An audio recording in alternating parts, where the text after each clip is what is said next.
Shalom.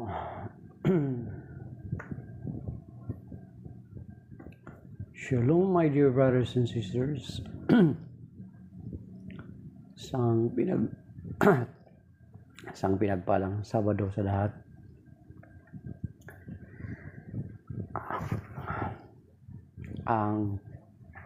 Our Catholic Daily Gospel reading is taken from the Gospel according to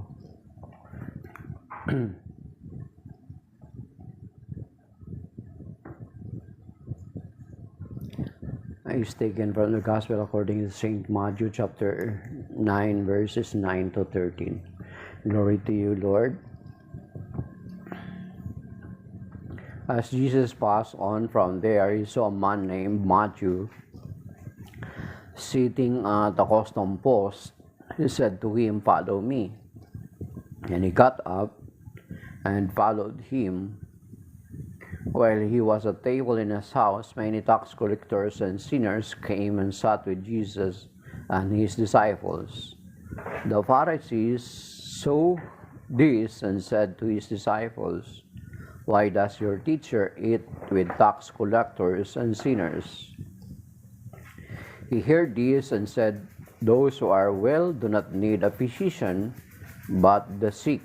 Go and learn the meaning of the words, 'I desire mercy, not sacrifice.' I did not come to call the righteous, but sinners." The Gospel of the Lord. Praise to you, Lord Jesus Christ. So, ang title po ng Ebanghelyo ay ang pagtawag, the call of Matthew, or ang pagtawag kay Matthew na tinatawag ding Levi. Si Levi or si Matthew ay isang tax collector na noong unang panahon daw po, sa kapanahunan ng ating Panginoong Jesucristo, sila ay kinoconsidered as public sinners. So, pag alam na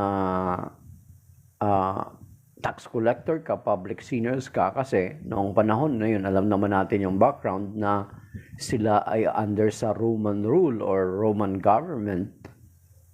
Nasakop sila ng Roman government. At ang style daw po ng gagawin ng mga tax collector ay maniningil sila ng labis-labis. And then yung parang may certain na quota lang sila sa Roman government at yun lang yung isasubmit nila sa Roman government. So yung mga ipinatong nila, yun yung sa kanila na mapupunta. So parang ang pakiramdam ng mga Hudyo, sila ay pinagtataksilan ng kanilang kapwa Hudyo kasi sapagkat maningil sila ng buwis, ay mapupunta sa kanila yung pakinabang at sa Roman government, not to their state, mga kapatid. So, kaya ang turing sa mga tax collector ay public sinner. So, pero makikita natin mga kapatid, siguro maka-conclude tayo or maka-presume tayo na si San Mateo sa araw-araw ng kanyang paniningil ng buwis. Kasi whether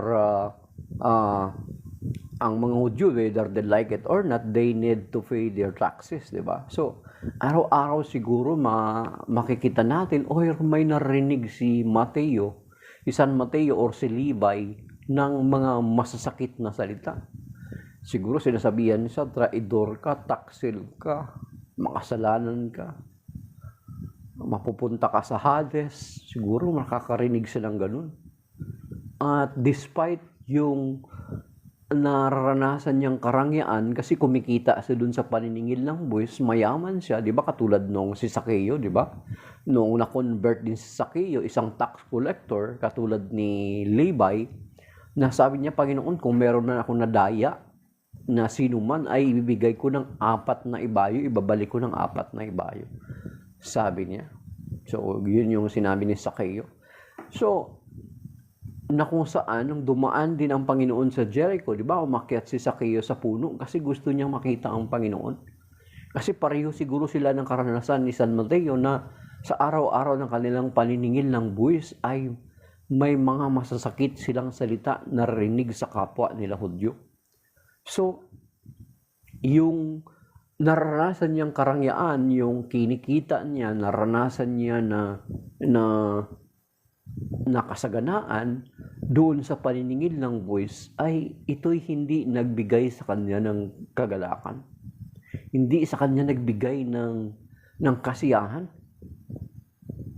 Kasi ang totoo naman talaga, hindi naman talaga ang kaligayahan or kasiyahan or kapayapaan ay hindi naman talaga maibibigay ng yaman dito sa sanlibutan, mga kapatid, di ba?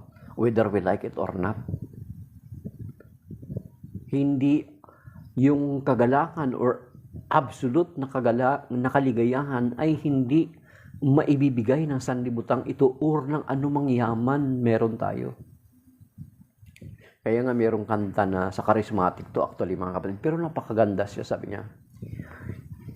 Iibigin kita, aking Panginoon, ng buong puso, ng buong isip at ng buong kaluluwa. Iibigin kita, aking Panginoon, ng buong puso, ng buong isip, at ng buong kaluluwa. Di kita maipagpapalit sa anumang bagay dito sa daigdig. Di ko kayang malayo sa'yo, dahil tanging ikaw ang siyang buhay ko.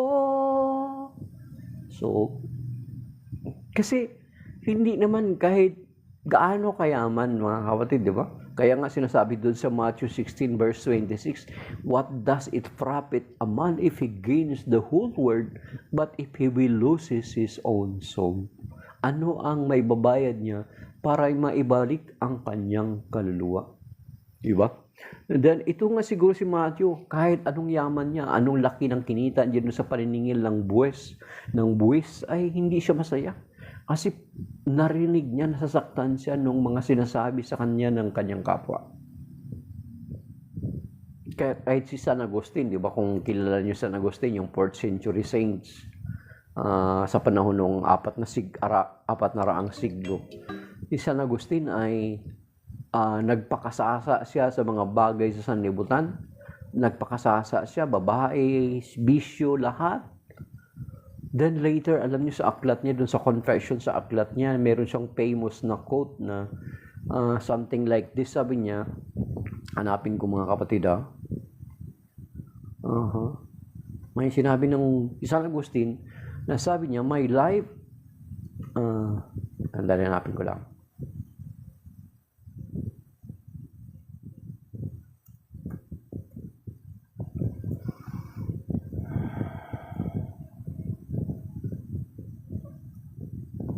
Hanapin ko na ako doon.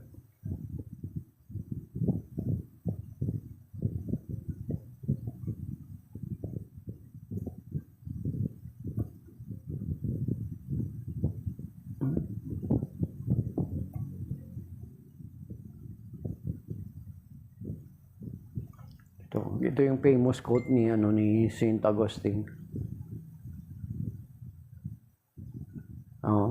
Sabi niya rito, sabi ni Saint Augustine, you have made us for yourself, O Lord, and our heart is restless until it rests in you. So you see, si San Agustin nagpakasasa siya sa lahat ng maraming bagay, bisyo, lahat ng bagay dito sa mundo, pinagpakasasaan ni San Agustin. Pero ito yung na-conclude niya nung nagkaroon siya ng conversion. Sabi niya, you have made us for yourself, O Lord, and our heart is restless until it find rest in you. So you see? So ito siguro yung naranasan ni San Mateo, kaya nung tinawag siya ng Panginoon Jesucristo, walang dalawang salita or hindi man lang siya tumanggi. Sapagkat maaring sa kanyang pagyaman, sa kanyang paniningil ng buwis ay hindi niya nadama yung tunay na kagalakan. But nung dumating ang Panginoong Jesucristo ang prinsipe ng kapayapaan. Isaiah chapter 9 verse 6, di ba? Ang Panginoong Jesucristo, ang prinsipe ng kapayapaan, ay nung tinawag siya ng Panginoon ay kagyat siyang tumugon at sumunod sa Panginoong Jesucristo. Kasi hindi nga niya nadama yung kagalakan at kapayapaan sa yaman na kanyang taglay-taglay. Pero nung dumating ang Panginoong Jesucristo, narang marinig niya ba ang boses ng Panginoong Jesucristo, grabe siguro yung dumating na kapayapaan sa kanya. So ano pa yung hahanapin mo? Diba? Hindi natin pwede ipagpalit ang Panginoong Jesucristo sa mga bagay-bagay dito sa sanlibutan. That is why Saint Matthew, si Levi, ay kagyat na tumugon. Ang kaya may kanta din na maganda rin, tinawag mo ako, O Panginoon, dagli akong tumugon sa tinig mo. Tanda ng pasasalamat sa pag-ibig mo. Kayang ano yun? Ang ganda ng kanta. Hanapin natin mga. Hanapin ko, kantahan ko kayo niyan. Tinawag mo ako, O Panginoon.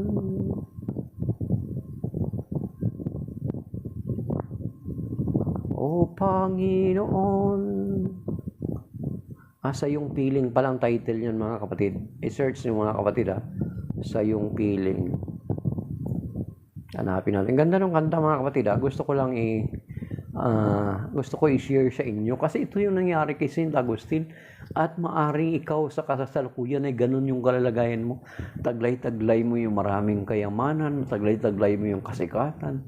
Taglay-taglay mo yung sa tingin mo makapagbibigay ng kaligayahan sa iyo, yet you feel that's still kulang, that's still lacking, that's still empty. May emptiness ka pa rin.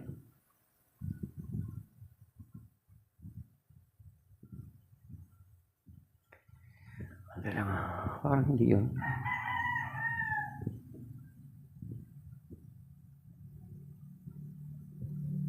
Okay, hanapin ko muna ba. Kasi gusto ko yung kanta niya mga kapatid. Tinawag mo ako, O Panginoon. Panginoon.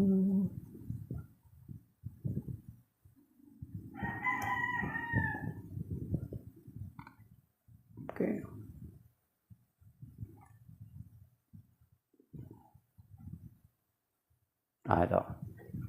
Ito mga kapatid Ito yung nangyari kay Saint Matthew. Nung tinawag siya ng Panginoon, sa kagyat siyang tumugon sa Panginoon. Kasi sa dami ng pera niya, sa dami ng mga kasikatan niya, wala na siyang hanapin pa siguro. Pero alam niya there is still an emptiness inside of him. Parang katulad ng sinabi ni Saint Augustine, you made us, O Lord, for yourself, and our heart, our life is restless until it rests in Thee, O Lord. Ito sabi ng kanta mga kapatid Tinawag mo ako, O Panginoon, dagli akong tumugon sa tinig mo. Tanda ng pasasalamat sa pag-ibig mo, na sa tuwin ay nadarama ko. Ako'y namangha sa iyong kabutihan, tunay na wala kang katulad. Sa bawat sandali ng aking buhay, ikaw ang siyang gabay. Sa oras ng lungkot pagkabigo, ako'y muling binubuo. Luha ko't pasakit ay iyong pinaparam. Sa paglubog nitong araw, sa pagsapit ng dilim, ang tangi kong hiling ay humimlay sa iyong piling. Labis ang galak ko, Panginoon, pagkat ikaw lamang sa buhay ko. Kagandahang loob mo ay walang hanggan, biyayang lubos kailanman. Katapatan mo ay di magmamaliw, kailan pa may siyang aking sandigan. Sa bawat sandali ng aking buhay, ikaw ang siyang gabay. Sa oras ng lungkot pagkabigo, ako'y muling binubuo. Luha ko't pasakit ay iyong pinaparaham. Sa paglubog nitong araw, sa pagsapit ng dilim, ang tangi kong hiling ay humimlay sa iyong piling. Marilyn 08. Hindi pa ako pare. Alay ko lang din po ako katulad mo. So yun mga kapatid, di ba? Ang intro ng kanta. Tinawag mo ako, Panginoon, dagli akong tumigon sa tinig mo. Yun yung ginawa ni San Mateo. See? Kasi yung in-enjoy niya nun sa kasalukuyan, kung sapat na yun, kung nakakasatisfy na yun kay Saint Matthew, ay sigurado ako mga kapatid, hindi siya tutugon sa tawag ng Panginoon. Kahit ikaw ngayon or tayo, ano ba yung taglay-taglay mo na sa tingin mo ay nakapagpasaya sa'yo? Yet, meron ka pa ring kulang na naramdaman sa puso. Sabi ni Marilyn po, pwede pong favor song po, okay lang po. Anong kanta? Medyo may ubusipon ako kaya hindi ako masyado makuha yung boses ko. Sige nga Marilyn, ano bang kanta yan? So, yun mga kapatid. Yun yung unang part ng Ebanghelyo, yung pagtawag kay Saint Matthew. 9 verse 9 to 13. Okay. Ikaw ang kusog ko. Thank you. Hindi ko alam yung ikaw ang kusog, ikaw ang lakas, ikaw ang kusog. Hindi ko alam yun eh. Tagal ko na rito sa Luzon, hindi ko na alam yung mga biiligay nun ng mga kanta. Sorry. And then, nung pumunta na ang Panginoong Jesucristo sa bahay ni Matthew, ay maraming mga public sinner, mga tax collector, mga public sinner din yun. And then, kinwestiyon nila ang Panginoon na bakit ang Panginoon ay nakikikain sa mga makasalanan. Po, Marilyn, tagal ko nang hindi, tagal na ako rito sa Luzon. Hindi na ako masyado ng mga kanta dun sa mga hiligay nun na kanta. Ikaw ang kusog po. Hindi ko masyado. Sorry. Okay. So, nagtanong itong mga Pariseo, why does your teacher eat with tax collectors and sinners? Ang sagot ng Panginoong Jesucristo na ang mga magagaling na ay hindi na kailangan ng manggagamot. So kung sino yung may sakit, yun yung hinahanap ng Panginoong Jesucristo. So kung titingnan natin na ang Panginoong Jesucristo, salamat, God bless them, Marlene. Ang Panginoong Jesucristo ay dumating para sa ating mga makasalanan. Diba?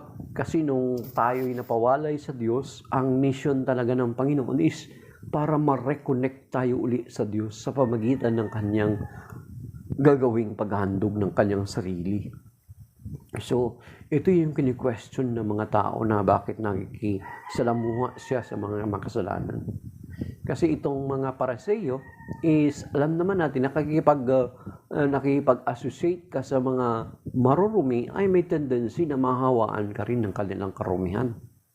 ng kanilang kasalanan. So yun yung kanilang iniisip.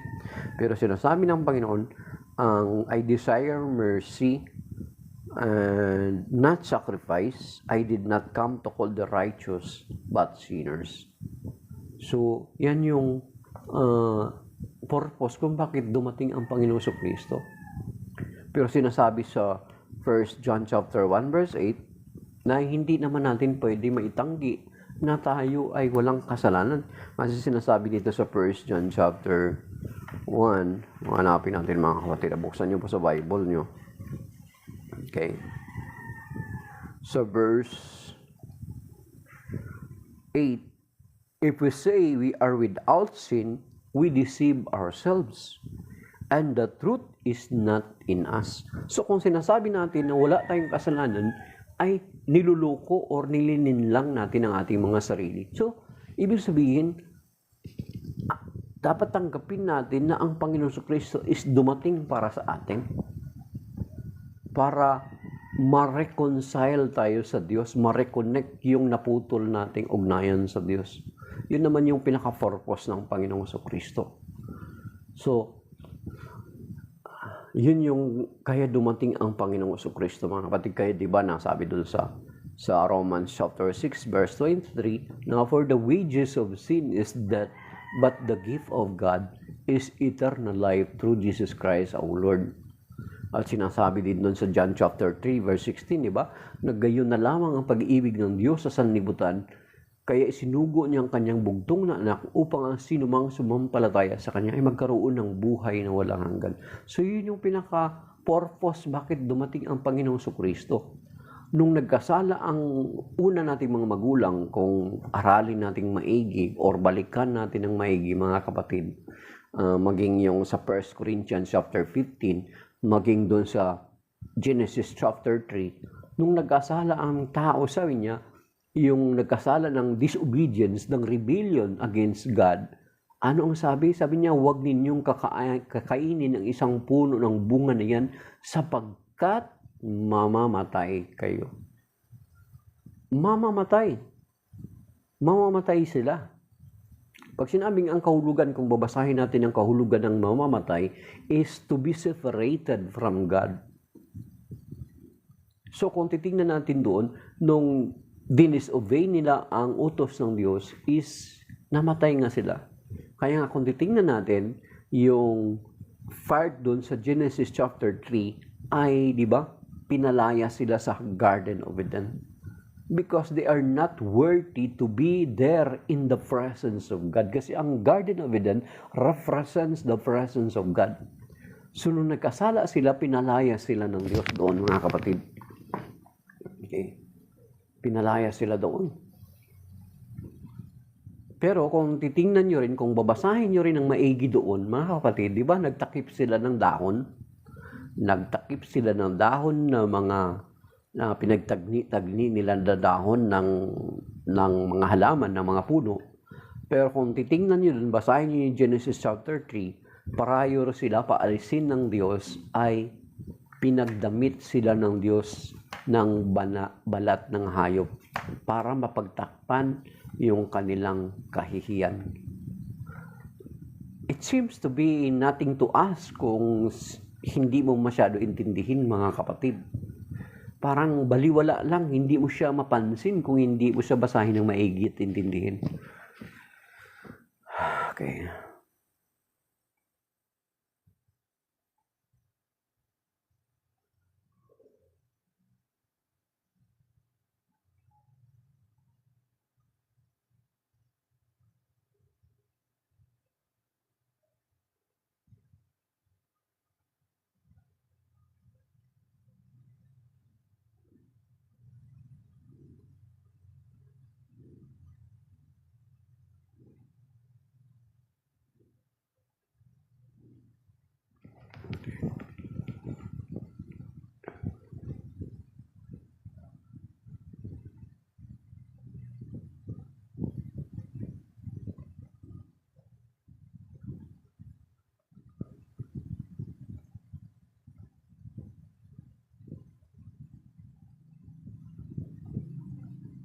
So verse 21, Genesis chapter 3, verse 21. For the man and his wife, the Lord God made leather garments with which He clothed them. So ito, kung hindi natin ito mapansin, itong Genesis chapter 3, verse 21, it seems nothing to us. Pero makikita natin na pinagdamit sila ng Panginoon ng balat ng hayop, ay ibig sabihin, nagpatulo ang Diyos ng dugo para mapagtakpan yung kanilang kahihiyan. That is why kung titingnan mo from the Old Testament hanggang sa dumating ang Panginoong Kristo, ay ang mga Hudyo or ang mga tao ay naghahandog ng mga dugo ng hayop for their temporary atonement. Taon-taon nila ginagawa yun, mga kapatid. Until such time, di ba, nagkaroon sila ng tinatawag na Feast of the Passover. At nung dumating ang Panginoong Kristo, during the night of the Feast of the Passover, ang Panginoong Kristo ay nag-institute siya ng sariling Feast of the Passover. Na mismo, hindi na ang hayop ang kanilang kakainin taon-taon to remember, to reminisce what happened in Egypt, pero ang Panginoong Kristo na mismo ang nag-alay ng kanyang sarili para sa atin. Diba? Kaya nga, kung babasahin niyo sa John chapter 1, verse 29, sinasabi doon na tinawag siya ni Saint John the Baptist, sabi niya, "Behold, the Lamb of God who takes away the sins of the world." At narinig nyo naman yan kung saan binabanggit, di ba? Sa Last Supper or sa banal na misa natin ng mga Katoliko. So you see, it's not anymore the animal na kinakailangang katayin, kundi ang Panginoong Kristo na mismo ang nagbigay ng kanyang sarili. Di ba? During the Passover meal, ay talagang nagkakatay sila ng tupa para kainin. Every year yun, mga kapatid. Sa atin, hindi na natin gagawin yun. Kasapagkat ang Panginoong Kristo na mismo ang nagbigay ng kanyang sarili para sa atin. Na siya nating sinasariwa palagi ang kanyang Passover, yung kanyang kamatayan sa krus, na nagdala sa atin ng Passover, na from death we are transferred to life. Yung sinasabi sa John chapter 5, verse 24. Diba? We are being transferred from death to life because of His death on the cross, and we are commemorating and we are making anew, or we are celebrating every now and then in the Holy Eucharist. Hindi na tupa ang ating kinakain na literal na tupa, kundi mismo ang Panginoong Jesucristo. Siya ang kordero ng Diyos na nag-aalis ng mga kasalanan ng sanlibutan. Di ba? Kaya nga, sinabi niya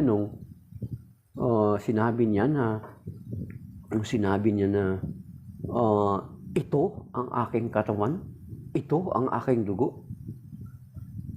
And then kung titingnan natin yung entire New Testament, hindi natin makikita na sinasabi ng Panginoon, ito ang simbolo ng aking katawan, ito ang simbolo ng aking dugo. As a matter of fact, every time na mag-celebrate sila ng Passover meal, hindi lang joke na kordero, kundi talagang totoong nagkakatay sila ng kordero. At kung ano yung una nilang ginawa noong unang Passover sa Egypt, ay ganun yung mga gesture nila. May bitter herb, nakakakuan sila ng tuwalya, na nagmamadali habang kumakain. So nung dumating ng Passover meal, hindi na ang Passover meal mismo ang kanilang kinain na katulad ng ginagawa nila noong unang panahon sa Passover sa Egypt, kundi ang bagong Passover meal na mismo ang Panginoong Kristo ang siyang ating tinatanggap at kinakain. Kaya basahin niyo yung John chapter 6. Basahin niyo yung Matthew 26. Basahin niyo yung Matthew 1 Corinthians chapter 11, 23 to the following verses. Hindi mo makikita dyan na simbolo lamang. Kasi every time na mag-Passover sila, talagang totoong tupa yung kanilang kinakatay. At every time na magbanal na misa, ang Panginoong Kristo, ang kordero, ang siyang ating tinatanggap. At hindi niya sinabi na simbolo lamang. Walang ganun. Kaya nga ang mga apostol, si San Pablo ay mga Katoliko. Kasi kung hindi sila Katoliko, ang sasabihin nila doon sa aral na yan ay simbolo lamang, mga kapatid. Kaya Katoliko po sila lahat. Kasi yung mga Protestante, hindi nila matanggap yan, mga kapatid. Kaya nga kung babasahin mo yung buong chapter 6 ng John, sa John chapter 6, verse 66, 666 of John, makikita mo dyan, dahilan no sa sinaysay ng Panginoong Hesukristo, hindi nila matanggap, mga kapatid, nagsitalikuran sila, nagsialisan sila. Iniwan nila ang Panginoong Hesukristo. Iniwan nila 666 of John. Kaya katakutan ng number nila yan. Pero, tugmang-tugma sa kanila. Mga kapatid nating Protestante especially. And then, sa John chapter 6, verse 67, nagtanong ngayon, bumaling ngayon ang Panginoong Hesukristo sa kanyang mga alagad. Sabi niya, kayo rin ba iiwan din ninyo ako? Anong sagot ni San Pedro? Sa verse 68, kanino kami pupunta sa Panginoon? Sa iyo nagmumula ang salita na nagbibigay buhay. So the rest of those who following him, nagsialisan at ang naiwan na lamang ay ang kanyang mga alagad. So therefore, we can conclude na ang mga alagad o mga apostol ay Katoliko. Kasi sa mga Protestante dating mga kapatid, every time na mag-celebrate sila ng memorial ng Panginoong Hesukristo, ng Last Supper, mga kapatid, simbolo lang sa kanila. Simbolo lang. Nowhere in the New Testament na makikita natin na simbolo lamang yun, mga kapatid. Basahin niyo 1 Corinthians chapter 11, verse 23 to the following verses. Sinabi si Saint Paul dyan, remember, sa Saint Paul, hindi siya kasama doon sa 12 during the Last Supper, during the institution of the Holy Eucharist. Wala siya, pero kung babasahin mo yung 1 Corinthians chapter 11, napakalinaw, verse 23 to the following verses, nasabi doon na kapag kumakain ka ng tinapay na hindi mo pinapahalagahan, ito mga kapatid kaya ito, warning to sa atin mga Katoliko. Kaya kapag hindi mo pinapalagahan, kumakain ka ng condemnation mo. Sabi dito. For I received from the Lord what I also handed on to you, that the Lord Jesus on the night he was handed over, took bread, and after he had given thanks, broke it, and said, this is my body that is for you. Do this in remembrance of me. Okay. Leoncia Aranyo. If you think you committed grave sin, better to go to confession, kapatid. Sabi dito mga kapatid, and after he had given thanks, broke it and said, this is my body that is for you. This is and the same way also the cup after supper, saying, this cup is the new covenant in my blood. Do this as often as you drink it in remembrance of me. Yung remembrance na ginagawa nila is katulad ng remembrance ng Passover. They are not just recalling it in their mind, but they are doing it actual kung ano yung ginawa nila nung the first Passover, mga kapatid. So yung remembrance dito, the same manner na kapag ang remembrance na sinasabi dito is gagawin kung ano yung unang ginawa ng Panginoong Hesukristo. Okay. This is my body that is for you, do this in remembrance of me. In the same way also the cup after supper, saying, this cup is the new covenant in my blood. Do this as often as you drink it in remembrance of me. For as often as you eat this bread and drink the cup, you proclaim the death of the Lord until He comes. Verse 27, ito mga kapatid, tandaan nyo. Therefore, whoever eats the bread or drinks the cup of the Lord unworthily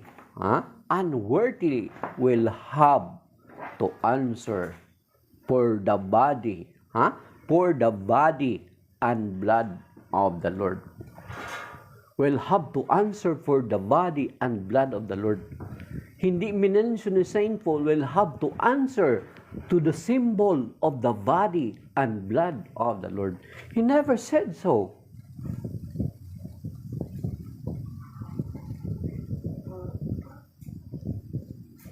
Ayun mga kapatid.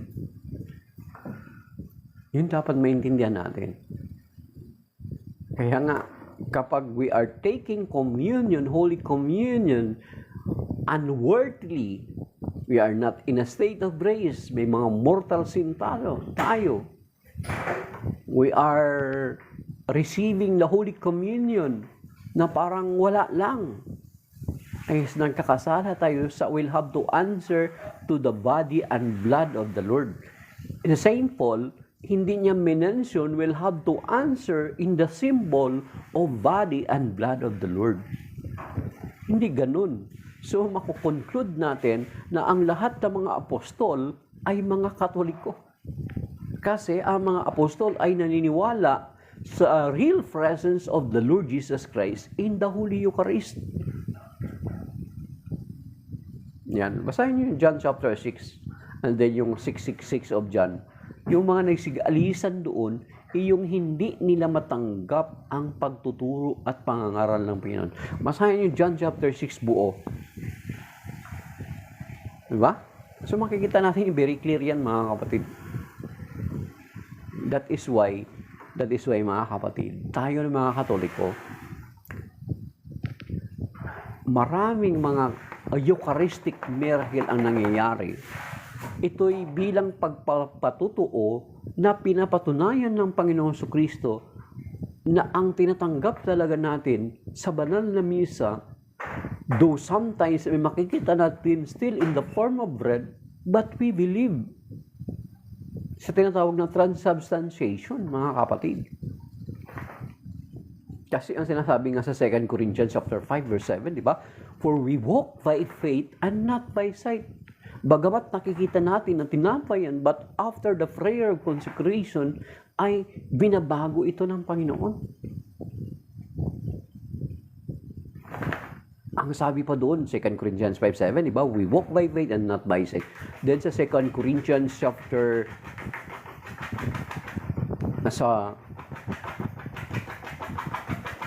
sa Hebrew chapter 11 verse 1, ang sabi doon, sabi niya, faith is the substance of things hoped for, the evidence of things not seen.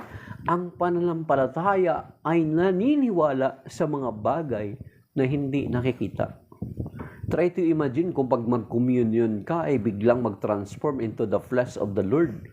Kaya mo kayang kainin yon every now and then na ganun? Kaya mo bang tanggapin? Literal na lunukin na tumutulo yung dugo, naging laman? Kaya mo ba? Pero kung titingnan natin yung mga Eucharistic miracle, kahit i-research nyo, mag-research kayo ng mga Eucharistic miracle, na yan yung kinompile ni, naging saint na ba si Carlo Acutis, di ba? Isa sa mga naging factor, naging si Saint Carlo Acutis is nag-compile sila yung mga Eucharistic miracle. Okay, thank you, God bless. Kung ano man gagawin mo. Salamat sa pagbibigay time. Alam niyo ba na isa sa mga Eucharistic miracle na nangyari is yung bread naging real na flesh. Ang ginawa ng simbahan, dinala ito sa mga siyentipiko. Hindi alam ng siyentipiko or mga doktor na susuri kung saan ito galing. Basta dinala doon for examination. Alam niyo ba mga kapatid, ang conclusion ng mga nag-examine, ng mga doktor, mga scientist, it came from the part of the heart ng isang tao na severely beaten or binugbog. At ang type ng dugo is type AB.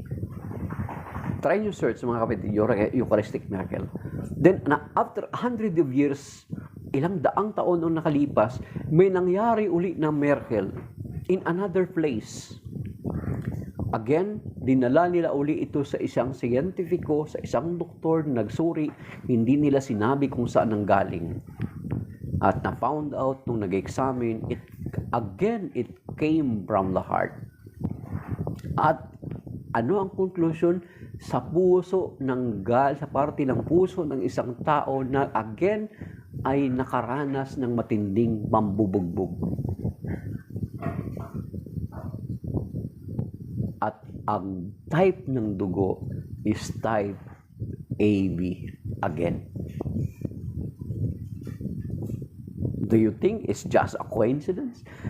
Ang dami po ng mga Eucharistic miracle, mga kapatid. Ibig sabihin, pinapatunayan lamang ng Panginoong Jesucristo na yung kanyang ipinapangaral doon sa John chapter 6, yung sinabi niya sa Matthew 26 ay totoo.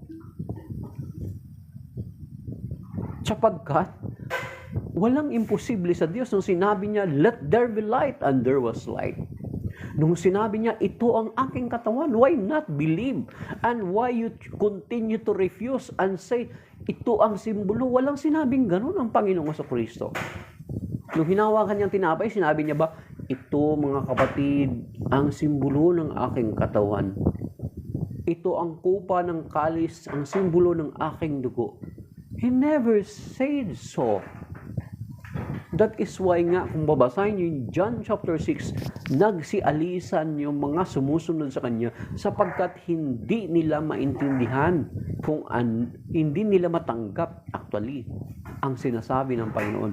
Kaya 666 of John, mula noon, ang mga taong ito ay nagsialisan at tumalikod sa Panginoon sapagkat hindi nila matanggap ang sinasabi ng Panginoon na ang kanyang laman ay totoong pagkain at ang kanyang dugo ay totoong inumin.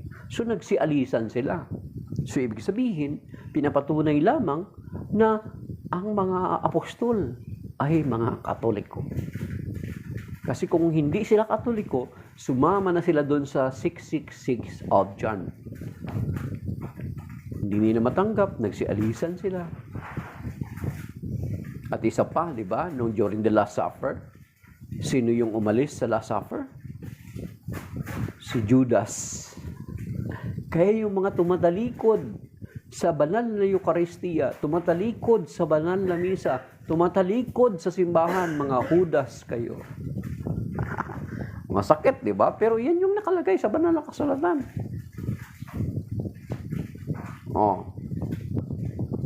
Tanggihan nyo man yan, wala kayong magawa. Banal na kasulatan na kontrahin nyo. Hanapin nyo sa buong banal na New Testament kung mayroon kayong makikita na simbolo ang sinabi. Babalik uli ako sa pagiging protestante. Kasi dati na akong baptist Nag-Southern Baptist ako dati Nalublob talaga ako sa ilog. Hindi ako nalublob sa drum o sa swimming pool. Talo ko kayo at least, di ba? Kung nalublob lang kayo sa drum o sa swimming pool, mga kapatid, i-provide nyo kung meron kayo makita sa New Testament, i-provide nyo kung meron sinabi doon na simbolo lamang, wala po kayo makikita, mga kapatid.